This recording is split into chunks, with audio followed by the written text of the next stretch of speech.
Right now, we'll be going straight into the panel discussion.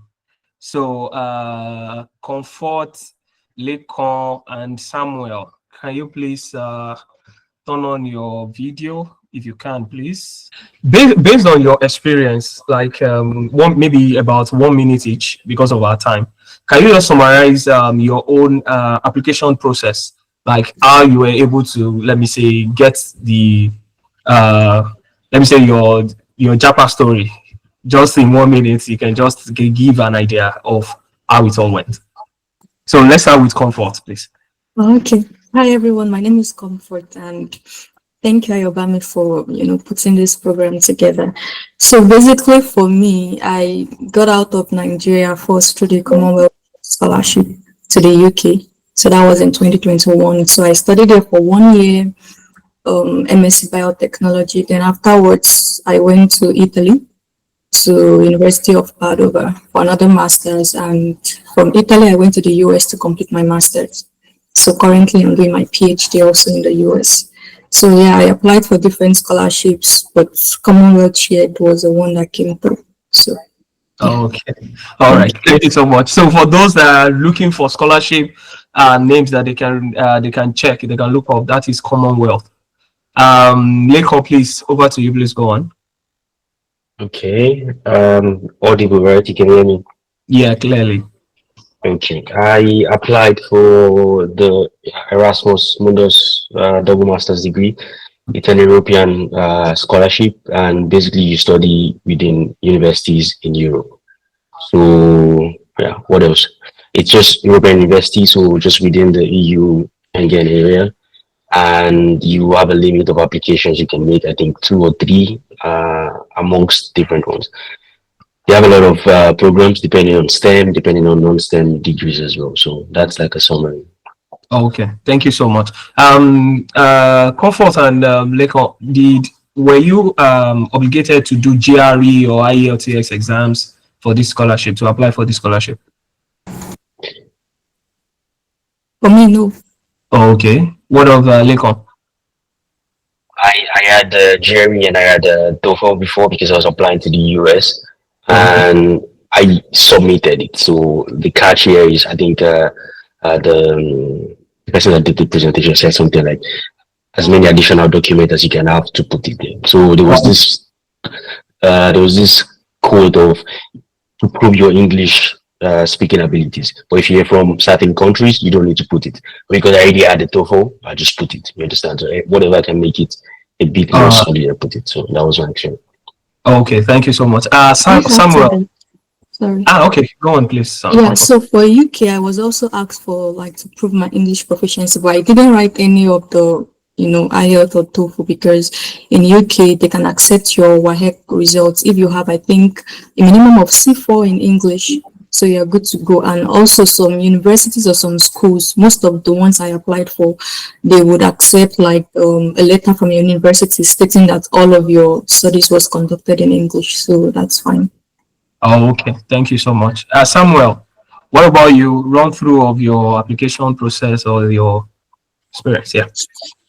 Run through my application process. I'm not in STEM, because it seems like there are a lot of STEM people on the call.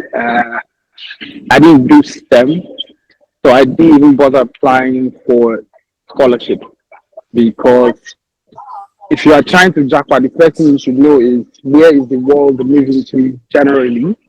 The world is moving to STEM, artificial intelligence. If you can get on the train, people are dropping thousands of dollars to sponsor you. I didn't have the opportunity because I studied political science, and I'm kind of a business guy.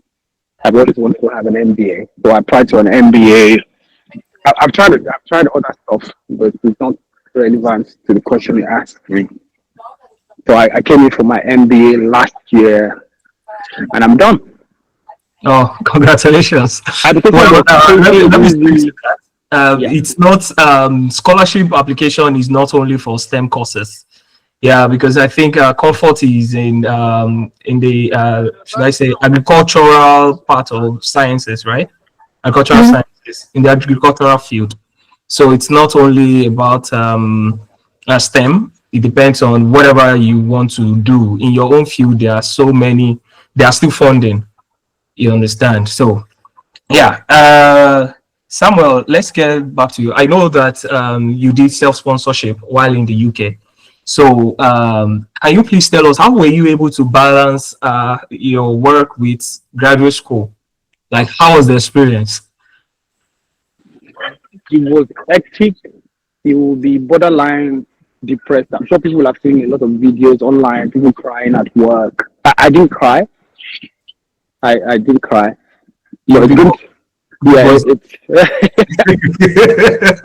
it's an hectic experience, especially if you came to school to go to school. So I came to school to go to school. I wanted to get the education, and at the same time, I had to pay the tuition.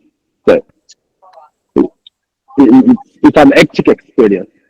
Oh, okay. Oh, okay. Yeah. Oh, thank you so much for that.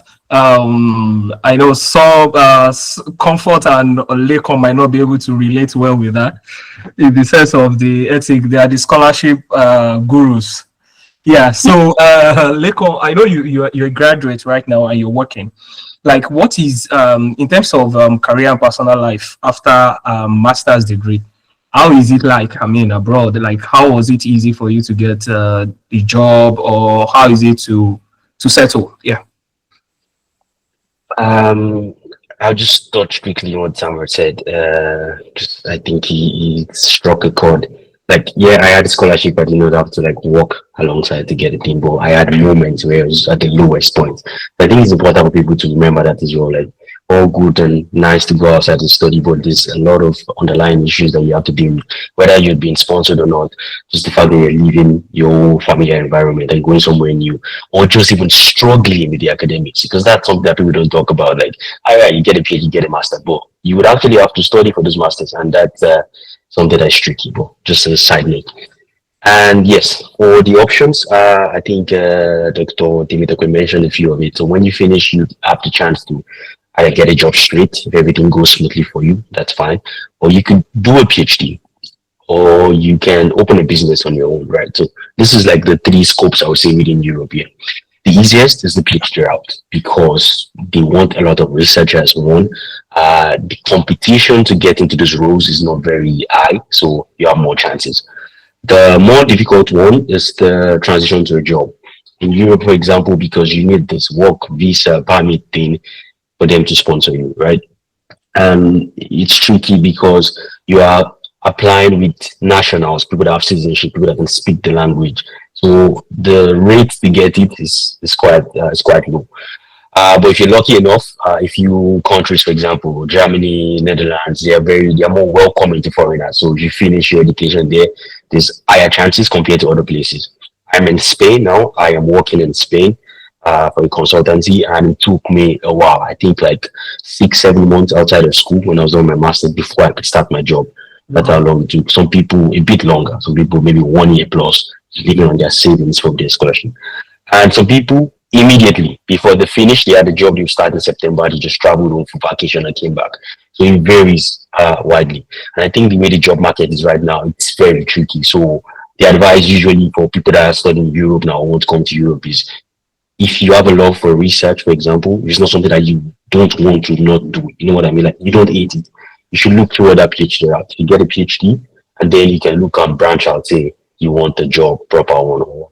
But yeah, that's the experience. So PhD, or you start your own business for your own, it's very easy, and you find a job. So these are like three scopes. All right. Thank you so much for that. I know Comfort has been moving. Let me say she has toured the world, studied around the world from UK to Italy to US. Yeah, I mean, what were the challenges you faced? I mean, you are starting fresh. You are just like, let me say, a traveler. The Yorubas will say ajala. So like, it's just like maybe you don't even unpack. Before you unpack, you're moving again. So what are the challenges you faced about in moving to these countries, especially since Italy is not a country that speaks English and all that? What was your experience here? Well, thank you for the question. I would say for different countries, there are different challenges going home. Integrating into the society would be like one major thing, like when I first got to the UK. But one way I would say you will be able to overcome that is having people around you. Definitely, because when I first got, it would have been really difficult if I was alone in the UK. Like it's my first time, even on a plane, to go to another country. But then I had colleagues who were already there, at least who was even sending us message on the WhatsApp. When you get to the airport, just follow the signs. It's going to be easy. So even when I got to, it was even the moment where they were still doing the quarantine and all of that. So we had to stay locked up for 10 days. But the fact that I had people who had already been there, they could show me around the mall and all of that. So it was easy. Even in Italy, language barrier was like a very big thing. I remember when I first got there, I was really confused, but I was just thankful that my UK line was also active, so I could even make a phone call through WhatsApp. Because if I was coming directly from Nigeria, I don't know if the whole international roaming thing would have worked. People I met, they couldn't really speak English. I was just stranded, it was really hard, but I had been in contact with somebody also in Italy. So it was kind of easy. Going to the health center was difficult. I would have to use Google Translate to communicate with the doctor. Going to the bank was also like that. And the US, I would say it's more of the educational system that was kind of different. And it was more intense than UK and maybe a little bit more intense than Italy. So I kind of had to adjust with that. Yeah. Oh, okay. Thank you so much for that. Leko mentioned something around a misconception that people have about, let's say, scholarship holders, that maybe you don't have your lows. Like we believe that okay, everything it's rosy for you guys. Yeah. So this takes me to my next question for Samuel. Like, what are the misconceptions about studying abroad that that a lot of people have? Some of us feel like, oh, once I'm out of Nigeria like this, boom, I'll become the king of my community. So can you address some of the misconceptions that you feel that young people have? Is it I wouldn't say misconception, because I would rather say it as our nature as Nigerians. Naturally, we are not hardworking, and I know people will take offense. And I only just left Nigeria last year, right? So I'm as same Nigerians as everybody on this call, and I would say that I used to work in private sector, right? And I know how people used to take work. We need to change the culture of Nigeria. That I don't want to speak Yoruba. I'll try and speak it in English. You are going to work like a slave. Either you are doing a blue collar, white collar, black collar. If you have a KPI, you must meet that KPI, right? Everything is measurable. Nigeria, most people are not measuring things. Even if they give you your KPI when you set it at the beginning of the year, when you do appraisal at the end of the year, they are not going to break your neck. But if quarter on quarter you are not meeting your KPI, you are going to lose your job. It is almost certain you're going to lose your job. So misconception is when you come here, you are going to work for your money. That's the first one. And then the second one is that when you get here, you will get a job. It is a big misconception. Getting a job abroad is a job on its own. You wake up in the morning, you are going to apply. The next day, they will send you, unfortunately. You have to be able to feel bad about it and pick yourself up the next minute to apply to another one that they will send you another, unfortunately, tomorrow. And that is how you're going to work it out till you get someone that wants to employ you. Okay. Thank you so much for that. What of Leko or Comfort? Do you have anything to add to that? I think it's kind of similar. People would think maybe when you have third class in Nigeria, it's similar to first class abroad. It's not true. Honestly, you have to work it out. Like I said, in the US, it's a bit more intense because you are combining research, with studying, and you are still, working for your supervisor on other people's project, and you have to write your own, project and all of that. You're attending classes. In one course alone, you can have up to 6 tests within a semester, an assignment, project, then paper, and you will still write the final exam also. Maybe it's also what you will experience in Nigeria, but I also think that I don't know how it is where Mr. Samuel is, but I think Nigerians are really doing good, and they have that tenacity when you compare with other people. Because if maybe I'm talking from the scholarship perspective, because if you know what brought you here and you know that somebody is funding you, you definitely want to put in your best. And from what I've known so far, Nigerians and maybe Africans are usually part of the people that are like maybe top and are doing really well compared to like other people, because you have something to lose one way or the other. Okay. Exactly. Okay. Thank you so much for that. And Lekon, I know you are an European already. Because you're an European, and we have this. There's this misconception. Let me call it that. Also in Nigeria, like if you go to Europe, you cannot survive without learning the language. Like there are some countries already that has been. Let me say, some people have said, you are in this country. Like I could remember when I was coming to Italy, I had a lot of Italy care. Why Italy and all that. Yeah. So based on your own experience in Spain and France, what were the challenges that you faced, and how do you think students can also overcome them? I think Comfort mentioned a few of it about language barrier in Italy and stuff. I had the same, but I can tell you for free now, I don't speak any of those languages fluently, and I'm living and I'm surviving. So it's very doable. It helps if you speak the language, but it's not a barrier. So my experience in France, did not know a single word of French. I did some Duolingo, but it's not enough. I had to use the Google Translate as well. But if you're in a program, for example, if you're lucky, you have a few locals that can speak both languages. It's smart to partner with those people and do the administrative stuff. They go with you, they translate for you. So I used that one a lot because I have a few people that spoke multiple languages. Same in Spain as well. I had a few people that spoke, so I could do that. And along the line, you pick up a bit. So along the line, you pick up certain words you can understand. Maybe you can reply in English, but you can understand what I'm trying to tell you with documents and stuff. Or it's a barrier for sure, because making friends, that social kind of life, can really help you to fight depression when it comes to like academics and stuff, or making friends just in general and having a good time with your experience. But if you don't know the language, does not mean that you cannot survive. There's multiple examples of a lot of Nigerians traveling to places in Europe, not speaking any word apart from English. They're still able to survive, do your academics, especially if your studies is in English and you speak English. Like in the classroom, you can do what you have to do, but if you're outside, that's where they get a bit tricky. So you can always get there. There's Google Translate. There's a lot of like AI tools now that you can use to help. It's not natural. It's not best, but you can do the admin stuff. And one thing most people don't understand, I think, from outside is in Europe, there's a lot of people that speak more than one language.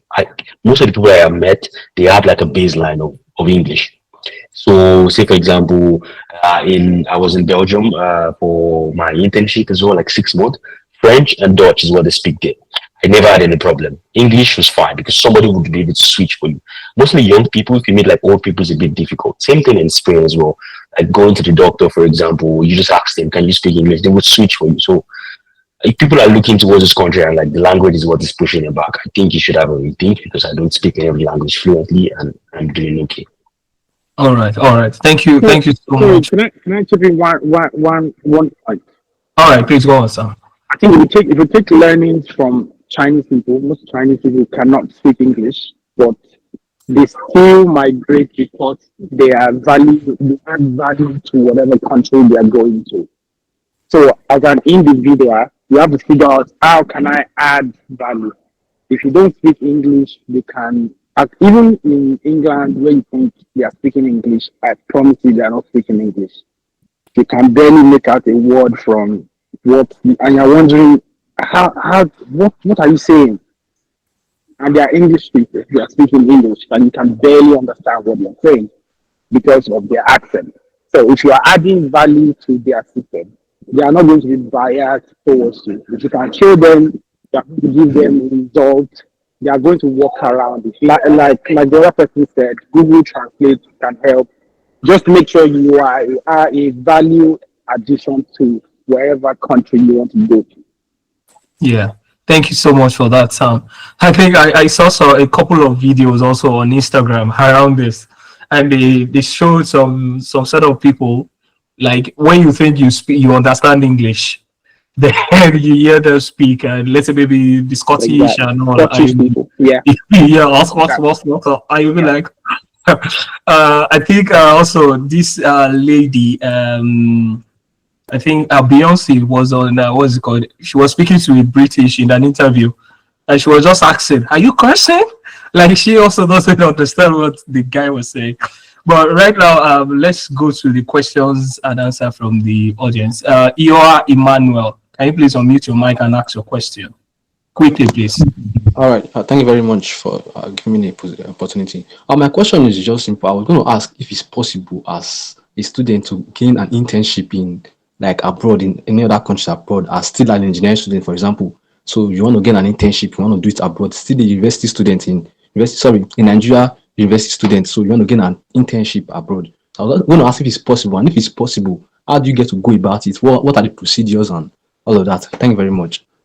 All right. Do we have anyone that wants to answer that? Okay, come first, please.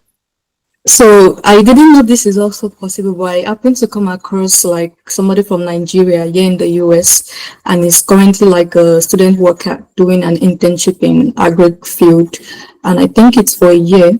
It might be difficult, but I think it's very much possible. And we have lots of other students from like Brazil, most especially here in the US, who come to act like student workers. And when they become student workers, they can transition to doing their master. So they go back to, renew their visa. So it's very much possible. It's kind of rare. Maybe you just have to reach out to professors, write code emails, because you might not really see an advert saying, oh, we need student workers or people who want to do internships. So you might just have to like go the extra mile to reach out yourself. Yeah, thank you so much. To add to that also, I think the major thing is search for these keywords. You understand, online, look for internship opportunities and all that. Because I know of a colleague, a younger colleague also, or two of them, one senior colleague, one younger colleague. One went for, he's also in ARE in my department, not in my school then. And he went to the US for his internship. ARE in Google. He went to Google for his internship. And also there is another junior colleague that is in mechanical engineering. He went for his internship in, I think in an Asian country, maybe Hong Kong or so. And went back to Nigeria. So it's possible. Also, there is also exchange program that people do. That is also that you can do from, what's it called, while you are a student. And you can come over. So the major thing is all these things, they are very, very much possible. So just research and search for them. Yeah, so Dibani Joy, please go on with your question. Unmute your mic.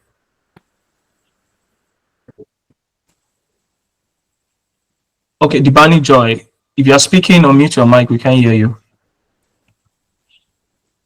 All right, Ioa Emmanuel, do you still have another question or your... Yeah. Okay, go on. I was going to ask if there are any, what are the necessary stuff? What are the procedures you get to do those stuff apart from just searching it? What are the needed things, like just like when you want to do your masters, a scholarship and the likes get to? What are the things needed, or what do you have to be your state, or what's the knowledge you have to learn first of all, and all of that? All right. I think the major thing is you need to get the passport. Get your passport ready for anything. If you want to do anything outside Nigeria, get your passport ready. And the next thing, as I said, research.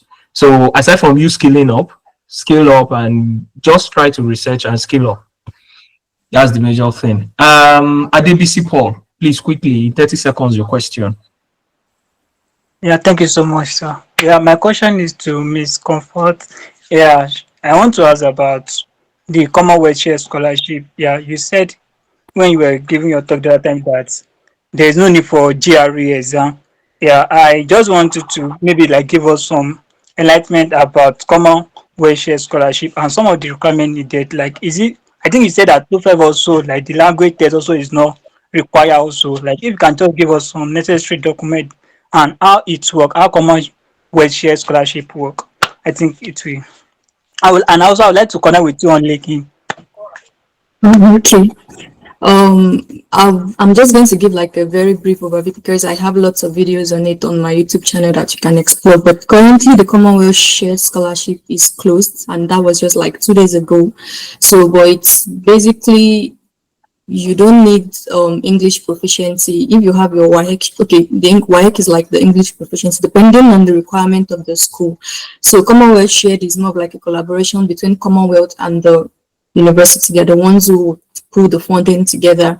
So the universities that are listed each year would be the one to nominate you when you apply. So you have a list of universities under 6 developmental teams for Commonwealth. Then you just like go through that, and basically you put in your documents. If you have your passports, you put your transcripts, and the most important thing are the essays you have to write. So that's it. I don't know. There are so many things, but you have to check the website and check. Yeah, thank you. The videos. Comfort, can you also drop your YouTube link? Oh, okay. Or maybe your YouTube name so that people can search. And yeah, I can do that. She has a lot of information around study abroad. And also, Lake also drop your YouTube link or name. He also has information around the Erasmus Mundus scholarship. So you can look up that. Yeah. Adepojo Adewale, please go on with your question. Unmute your mic and speak, please. Yeah. All right. Thank you very much. I think one of the questions I want to ask is maybe let me direct it to Madam Comfort. Yeah. Like during my during my MSc at UI, I was thinking because then I was already processing and applying for PhD. But later I got to realize that no, is there something I'm missing out, or is there something I'm not putting together? Because I think I tried and I didn't get the feedback from end of the professor. So I opted to really kind of go some roadmap of this. There are a couple of different things. If I get your question right, like why professors are not responding to your code emails, right? Yeah, exactly. Yeah, honestly, I somebody asked this question in one of the webinars I attended last. So it's a popular thing, you just have to keep trying is what I would say, and check a few different things you might be getting wrong. Are you sending it like in an odd hour? You might want to check like the time difference and see, and also the subjects would also matter. The subject of your email, is it something that is catchy enough and straightforward? And just maybe they don't have funding, that could be a factor, or maybe you're not just writing the code email in a way that would really, sell yourself to them and show them that you're a very qualified candidate for that position. All right.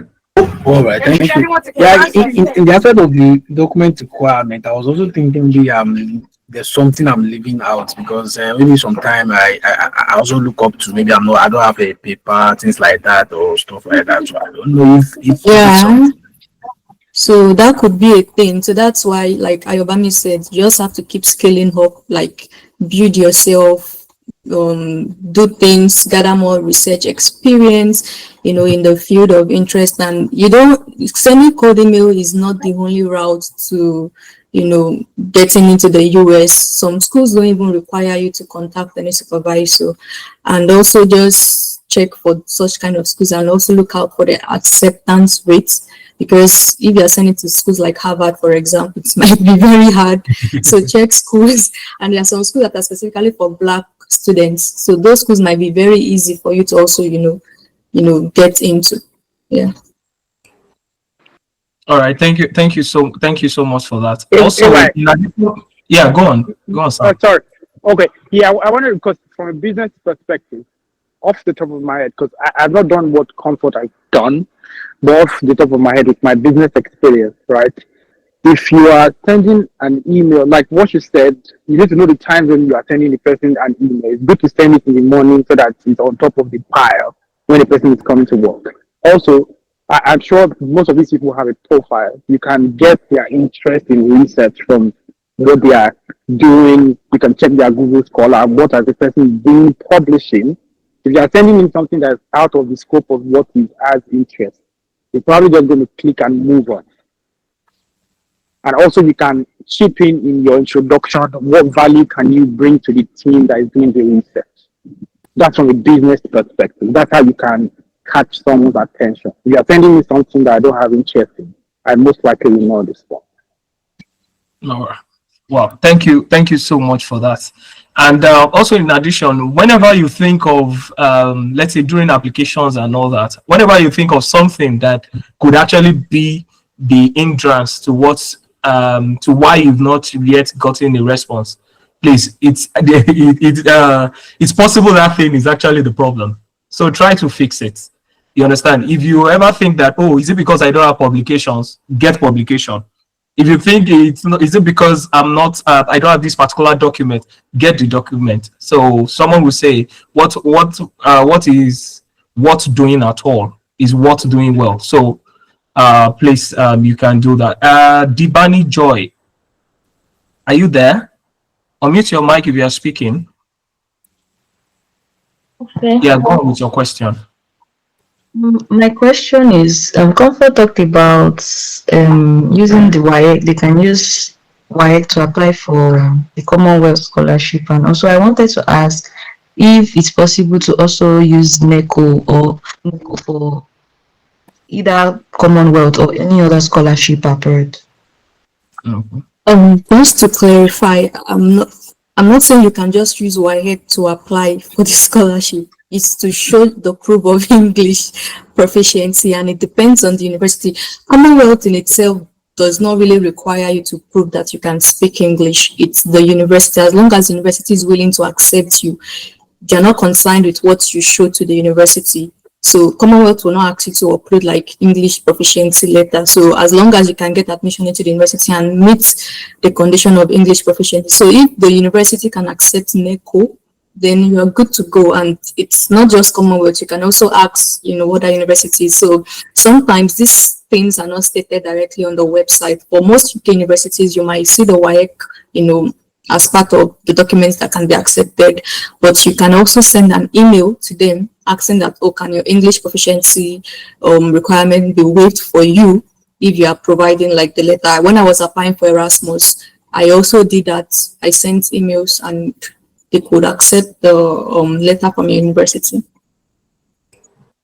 All right, thank you so much. In addition to that, generally, letter of proficiency in English language can be used.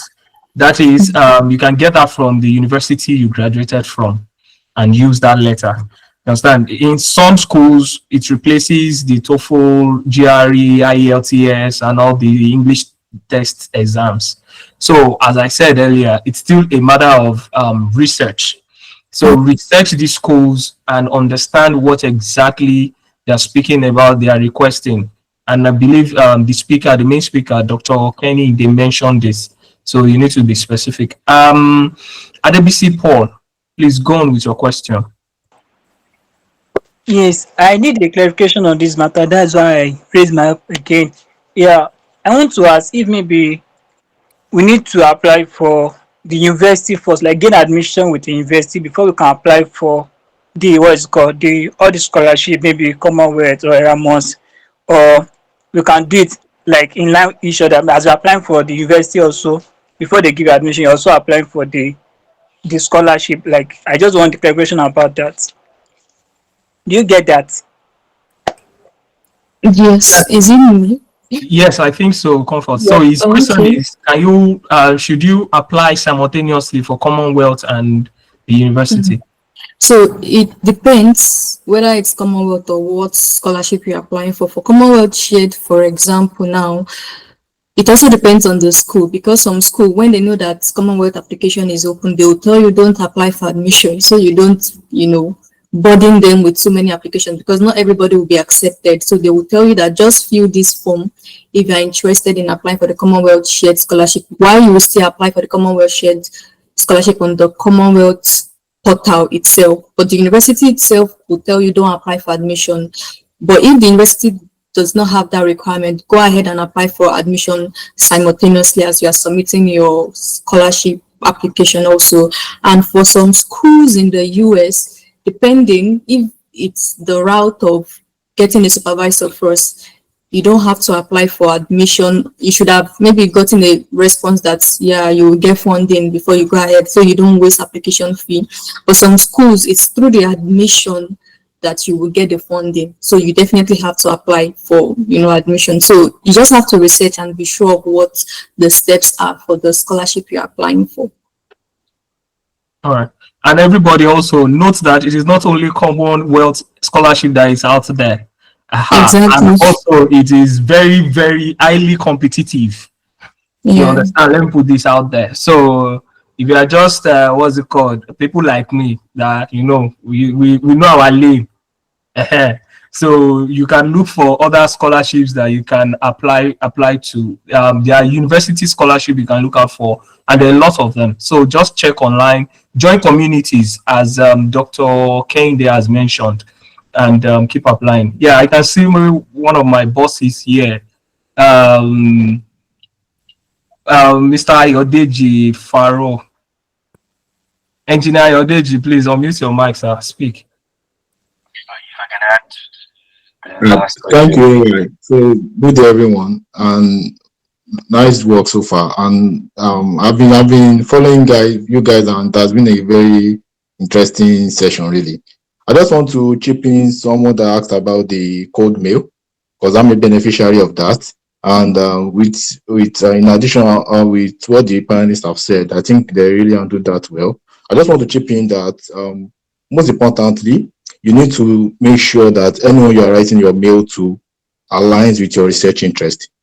That's the most important factor in getting attention from any of your suitors, or what the case may be. So once the research aligns with them, even if they don't have the funding, they can recommend you. It has happened to me before, where he doesn't have the funding, then he recommended me to someone that has funding in the same field with him. So that's also what I want to chip in. So it's very important that you make sure that you are not just sending a mail. You make sure that your research aligns with that person. It's very, very important. So that was I was trying to put that on the chat, but for whatever reason, I couldn't see where to put it. So thank you, and nice session so far. Thank you. All right. Thank you so much, Mr. Engineer Ayodeji. He's also a PhD scholar in the UK currently. Lekon needs to log off now. Thank you so much for coming here, boss. Yeah, I can hear you. Okay, yeah, I wanted to add something before I log off. Like, I see like majority of the question is very UK, very focused, and I really want Nigerians to look towards Europe. Forget about the language barrier. There's a lot of opportunities. There are universities where the scholarships to those universities, they don't even get used because nobody's applying to it. There are universities in Europe where they target Africa specifically. So the name is like Africa, whatever, black student to come and get this money. And not a lot of people are applying to it because they think maybe the language is too much, or maybe they're not familiar with it, or maybe they don't know the people that have gone there before. There's a lot of opportunity. In Finland, for example, there's scholarships for universities in Sweden as well. And they have this model where you can have like a partial scholarship and then you can work alongside. So that way you're already building your CV as part of your academics. So look towards those places in Belgium as well, in Netherlands. Look to those universities and try to see that, yeah, it's more than UK, it's more than the US as well. So, yeah, you'd have to find this online. There's a lot of YouTube channels that are very dedicated to this. There are people that their LinkedIn page, they have a lot of links like this. So, like we said, join the groups, be in those information space, and then to be easy. So, thank you guys. Thank you so much for that. In addition to what Lekon has said, I'm in Italy currently, and before I came also, there were this information like why Italy and all that. And a lot of people don't know about schools here in Italy, because some of these schools, most of the schools offer scholarships. Those that don't offer scholarship, the cost of schooling, of study is very, very small. Like let's say for master's students, sometimes you might have to spend your tuition fee for a year could be 500 euros only. My school, for example, is 1,000 euros because you're in Nigeria and you pay about 500 euros. And if you can still prove that you earn below a certain amount, you can still discount the fee to about, let's say, 130 or 200 euros, as the case may be. So look out for these schools. It's not only about US, Canada, and the UK. Come to Europe. There are lots of benefits in Europe that you can, you think of this as publicity for Europe. You understand that I'm campaigning for you, the Europeans. So please come over and you can look up Nigerian scholars in Italy. We also on LinkedIn, Nigerian scholars in Italy. So we put out information around this and just spread your tentacles, search wide for scholarships, and don't limit yourself to just one particular country. Lastly, for this section, Lukman Latif, can you ask your question quickly in 30 seconds? We have 1 minute left for this session. Thank you.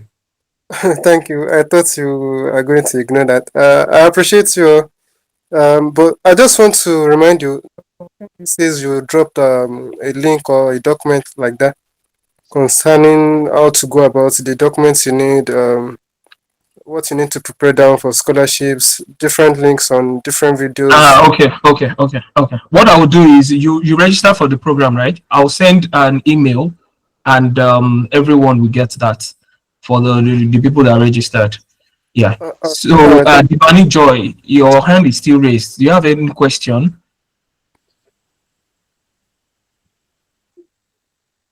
Dibani Joy. Okay. Sorry. Yeah, go on, Kayode. Yeah, quickly.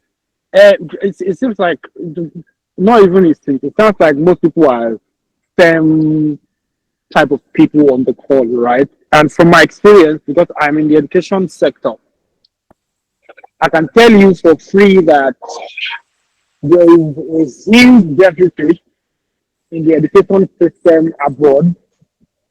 Not, I'm saying secondary school teaching and maybe colleges that you can still teach there. And because from the demography, most people are doing NYSC and most people are working in the school, right? If you are doing STEM, try as much as you can. It's an option. You can do TRCN. TRCN is Teachers Registration Council of Nigeria. If you can strive to get that one, you can change a STEM. If you check UK government website, you can check the subjects that they have deficit. You can change your TRCN to a QTS. QTS is the qualification you need to teach as a teacher in the UK, right? If you change that to a QTS, you can apply to jobs that can pay you as much as £40,000 per annum. So not necessarily that you want to go to school. There are other options that are not the dirty options. If you are doing maybe engineering, whatnot, and you're already in your NYSC and you are teaching maybe physics, chemistry. I've been to schools that they've not had a science teacher for a year. Wow. Right.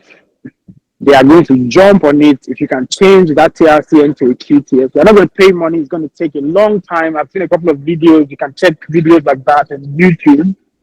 I don't have a YouTube channel, unfortunately. You can check it out. It is a wonderful opportunity. I'm saying 40,000, 30,000 without having to go to school. Sure.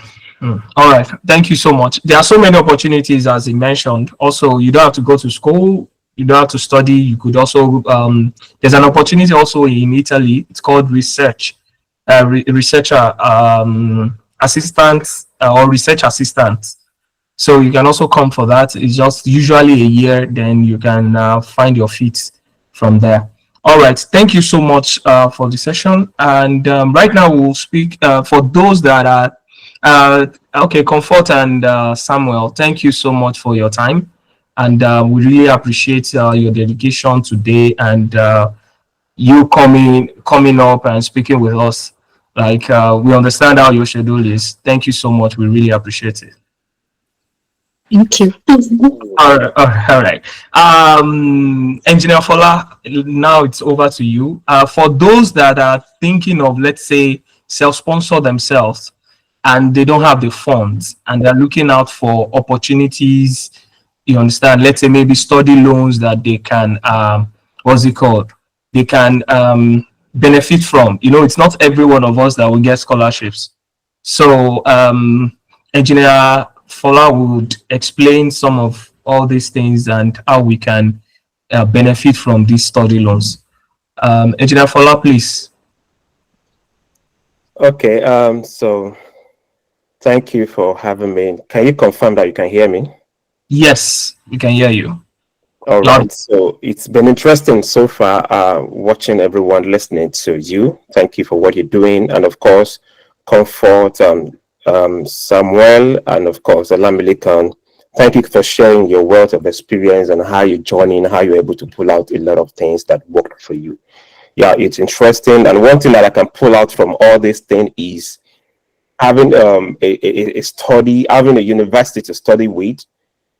Is also in conjunction with having funding for the study. If the funding aspect is not there, then probably the study is not going to materialize. Of course, that's where you get to the visa stage, and of course, you see yourself having to pause or having to be rejected because of funding. So, and scholarship, like one of us said that it's a job on its own, having to look for scholarship. It's a job on its own. I myself, I think I spent almost 1.5 years trying to get this scholarship of a thing. I found myself writing so many cold emails to professors if I'm going to be accepted into their research lab of a thing. So the bottom line is scholarship is not for everyone. Okay, it's highly very, very competitive. But then the fact that you don't have a scholarship doesn't mean you should pause or you should stop your dream of a global education. So you need to push for that, and that's why you need to look at the other side of it. And that's where this funding from organizations who can provide loans for you to study, and first, and then thereafter you can get to settle them back of a thing. It's not really a rocket science. It's doable, especially if you want to study in US or in Canada, and of course even in UK. Some people, in fact, most people here in Canada and the US, they live their life on loans, and it's not something that is beyond them, and it's not going to be beyond you. It's if you happen to live here after study in Canada and US, it's easier to pay your loan. It's easier to work and pay your loan back than having to live back home in Nigeria. So, as many of you are going to be interested, there are organizations in US, in UK, and Canada that you can reach out to, and they will agree to pay your tuition. Most of the tuitions are paid directly to the school. All you need to do is just for you to secure your admission with the school, and of course, you now write to them or you apply for their loan. One of those organizations, it's a Prodigy Finance. Yeah, it's out there and it's popular, and you can just type Prodigy Finance, and then you get to see their requirements and how you can apply for them, and for these study loans, and then be granted. Another one is Salime. I think Salime, they've been doing quite a lot of things as well. Just check them all out, and then you see the requirements. Then one of them again is Empower Financing. This is actually one of the most popular when it comes to US and in Canada. I think those are the countries that they support right now. And of course, if you want to study any STEM course, any STEM, what I mean STEM courses in science, technology, engineering, mathematics, or management, you can be funded. Okay. And the way it works is this: all you need, the requirement is just pretty simple. You need admission in one of the supported schools. A lot of schools are there in the US and in Canada. In Canada, University of Toronto, University of Ottawa, and of course, University of Manitoba. And many of them, there's going to be a list. You could check them all out on website to see the list of supported schools, because you need to secure admission to this supported school before you can be eligible to apply for the study loans. I'm talking about financing. Okay, so you could check. I'm going to have to drop the link in the chat section so that you can check it out. Look at the schools that they supported, and look at the courses that are available in these schools, then you can apply for it. The requirement for this study loan is just two things. Number one is just for you to secure admission in the supported school. The admission has to be masters. Yeah, it's purely for master's students, because they are looking at courses that has high potentials to do well after study, to land you a lot of figures so that you can be able to take care back of their loan. That's Empower Financing right now. Okay, so and then the second requirement is just a good credit report. Yeah, you need a credit report right in Nigeria that you are doing well, which you are able to manage your past loans in Nigeria. So you will be able to once you're able to meet these two major requirements, then you qualify for the loan. You don't need a co-signer, you don't need a collateral, you don't need to have someone living in US or in Canada before you can apply and be approved of the loan. So that is it. So Empower Financing, they are ready to fund your study as much as $50,000 US dollars for for as much as $50,000 US dollars for your study for a year of a thing. Okay, so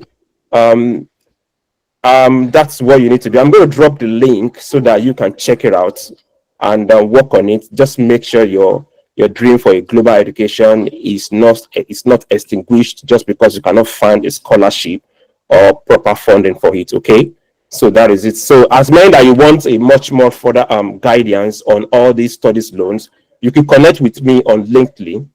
Okay, connect with me on LinkedIn. I can be able to walk you through. And of course, I'm going to drop the link as well to these organizations and in the chat forum. And of course, you could access them. If you have any questions or any issues that you need clarity on any part, you can just easily reach out to me on LinkedIn and I will walk you through all of these things. So that is all for now. I just want to share that briefly. Thanks to everyone who talked earlier on everything that we need to do.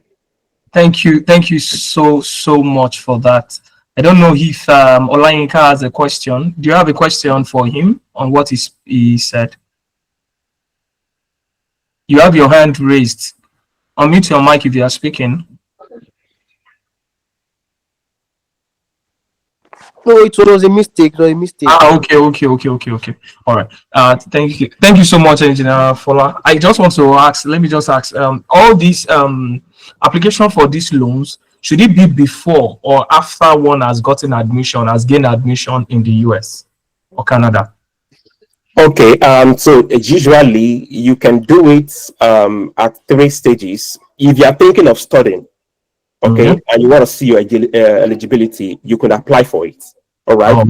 You will choose a section of I intend to study at this school on this course. Yes. Your application is going to be treated on that intention and you're going to get a feedback. You can be approved as soon as even in 3 days, of course. If you have already applied and you've gotten an admission, it will make it faster for you. All you need to do is just to apply and upload your proof of acceptance to this Empower Financing. Or if you're already here in Canada or in US and you're just studying and then you need them to come in for you at a point in time to pay some of the fees, you can still apply for it. Just make sure that it's in a supported school, and of course it's in the STEM course. And of course, the loan actually covers for a 2 years program. So if you are an undergraduate as well, and you are in the last 2 years of your program in US or in Canada, you can apply for it as well. So you can be funded. So that is it. Okay. Thank you so much. And as you mentioned, no collateral and all. And lastly, all the information that that will be provided will be ones that we get from Nigeria, not that you have to come abroad or so. No, not at all. Most times we still have applicants who are still back home in country. So all the information you have to provide is what you have in your country of your birth. Okay. And also the visa application process for this also, is it possible? Will it also will it be smooth? I mean, in terms of getting visa? Yeah, of course. I know when it comes to visa application, is another thing on its own. However, one of the most important aspects of applying for visa is your proof of fund. That's the ability to cover your funding, your expenses for the study. Okay, so having a loan, it actually makes it easy for you because if you claim that you have so much money in your bank account, or your uncle is giving you money or kind of stuff, it's subject to verification. But when this international organization comes in for you, I think they are very sure that, okay, this amount, this funding is there for you. So then they cannot focus on some other requirements, and then you pull it off from there. Okay. And lastly, just for clarity, in case a student does not, let's say the student does not eventually get the visa, maybe the visa was denied, is there any burden or obligation to repay the loans that has been acquired, or the loan does not start until one lands in the US? Yeah, so the loan is not yet, it's just only pre-approved until you eventually secure your visa, and then you land in your studying university. It's your university that's going to now communicate to Empower Financing that this person is here, and of course your loan is going to be disbursed not to the student but directly to the school. So which means you are not obligated to any of them until you have signed I am here on your campus and you have resumed on your campus. So that is it. So quickly, just to be to clarify this, the loan is not given to the student directly, but so while you study, you don't have to bother. Okay, I've not paid for the semester, I've not paid for these courses of a thing. It's between the school and of course the organization. That's how it works here. Okay, all right. Finally, one question pops in my mind also. What of in terms of does this loan also cover personal finances, expenses, let's say traveling expenses, relocation, or living expenses also? Does it cover, or it is just strictly school fees? Oh, okay, of course. Empower can grant you, Empower Finances can grant you as much as $50,000 for a 1-year program, and of course, your tuition fee is not as much as that. So that's factor in some extra amount to cover for your living expenses. Just make sure that in the course of your application, you are able to factor in all this money, all these expenses along with your tuition. So that's everything will still fall within the range of maybe $45 or $50. So when it is disbursed to your school, it depends on the refund policy of your school. Some are able to give back to, after taking out the tuition, they will now refund the rest back to the student to cover for the living expenses. However, because we have large amount of people using Empower Financing right now for their study funding, the VO cannot give visa to all of them. So they have resolved to using some other policy, like they don't want you to use this study loan for your living expenses. They just want you to cover for what? For your tuition. So you as the applicant, a student now, you need to go extra mile of providing your living expenses separately if you want to get past the stage of visa application. You understand? So even when you get past that stage on the campus, yes, you have access to everything. Your loan is going to get across to you. You don't even need this money in your bank statement anymore. But for the sake of getting a proof of your visa, you need to demonstrate that you have funds personally to take care of your living expenses on campus. Okay. All right. Thank you so much. That I believe that is very, very loaded and very, very explanatory for everyone. I believe we all learned quite a lot from this, and thank you so much, Engineer Fola, for this. Thank you. So so right now we've seen a lot of what's it called? We've heard from different sources, different people from different countries around the world, and I believe they've given us a very insightful experience. But my own key takeaway on all this is they mentioned that you have to plan well and hard work. And that's why we're having this particular webinar around the what next. So if you want to choose, yesterday we spoke about the employment, and right now it is about study abroad. So if you want to study abroad or you want to look for opportunities outside Nigeria, so the first thing is the planning process.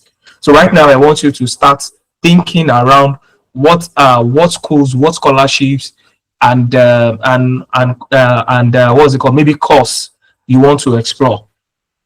So one strategy someone told me before was he had an Excel sheet that he opened, and he has all these things. So what school, what scholarship, what school, what scholarship, then also date. It's not everybody that will give you the what's it called, exact date that these scholarships open or they start. So the best thing for you is, let's say, look for last year, the previous years, what time of the year did these scholarships open? Then pen them down, rather. And when it is time for all these things, you are now looking for these dates to see when the next one will open.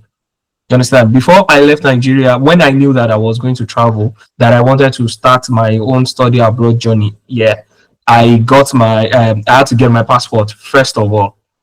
You understand? So if you think you want to, if you are planning to travel and you don't have a passport, you are still playing. You are not yet ready.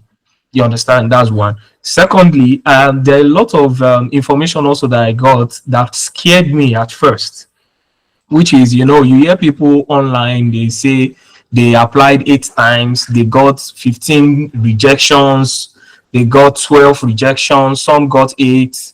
You understand? And honestly, naturally, this might discourage some of us, because it discouraged me a bit then. But then I was still like, okay, if I'm saying I want to study abroad, but I've not yet applied to a single school, then what exactly am I doing? So it was then I started my own application. I think it was my second application that I got into this particular school. And as Lekon on panel said, don't limit yourself to only the popular countries. I mean, the US, the Canada, and the UK. Also look at Europe and get information. So you look for the type of school, you get the requirements, you check for your targeted country and information about the school course and country. Know all these things. Have an Excel sheet that you open. UK, this is the schools there and all that. Make lists. And what's it called? You go wide. I mean, spread your tentacles wide. I've known of people that are just targeting US, that were just targeting US for almost targeted for about 2, 3, or 4 years without nothing. Then the person tried, I think, what's it called, Korea, and he went to Korea. Then before he now went back to the US. So the major thing is, don't limit yourself to just a particular country, please. You understand? And not just to a particular scholarship opportunity. Another thing is also networking. Network with people, like people in these countries. Speak to people. This is now the time that, let's say, maybe your senior colleagues, your classmates, some of your classmates also have already traveled. You understand? Connect with these people. Go to their DMs. Ask them, bro, how did you do it? I'm already doing this. I've gotten this. How can I apply for this same scholarship you also got? The person also can tell you about some other scholarships that he or she knows about. So my own idea about networking is network with first those in the country you are going. So let's assume that you've even gotten a scholarship, or you've gotten funding, or you want to self-sponsor yourself. The next thing is find someone in that country to understand the country. Aside from what you checked online, ask someone living in the country, particularly drill down to the states or the city, and if you can, the school or the department you are going. You can get someone from that same department as you. Perfect. Because that person is more like living, you guys are living, what's it called? That person is more like living your kind of, let me say, lifestyle, in the sense of the person is undergoing the same stress also that you'll be facing in the school. If the person has the same scholarship as you, what are the other things? If the person does not have scholarship, how is he surviving? How are they surviving there? So these are questions you want to ask, but try to drill down to someone in that particular school and in that particular field of study. And also there is this general misconception about once you go abroad like this, there's money everywhere. Please, money does not grow on trees. You understand? Money does not grow on trees.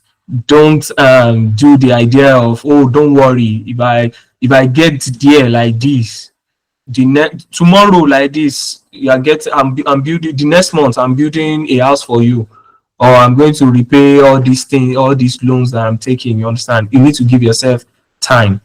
You understand? And as some of the speakers said, there is hard work. You have to work hard. Lekon mentioned that he couldn't get what's it called? He couldn't get a job until 6 months after.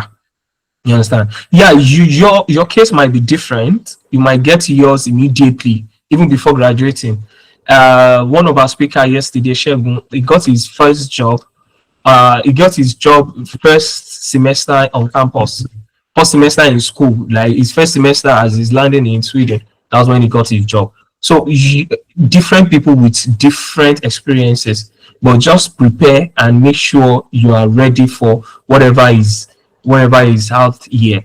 Understand? And I believe that you will be able to make the right choice on whether to study abroad or to go for employment. And tomorrow we'll be going through the entrepreneurship part also. You understand? So we'll be sharing ideas and saying how you can do it. Entrepreneurship, a lot of us might say, I don't have a business. Why should I start a business? etc. You can also look at all this particular route also and see, does it make sense? What can you do? What can you learn or benefit from this? And thank you so much for your time. I believe we've done justice to the topic for today. So we'll see you guys tomorrow at 5 p.m. Thank you so much.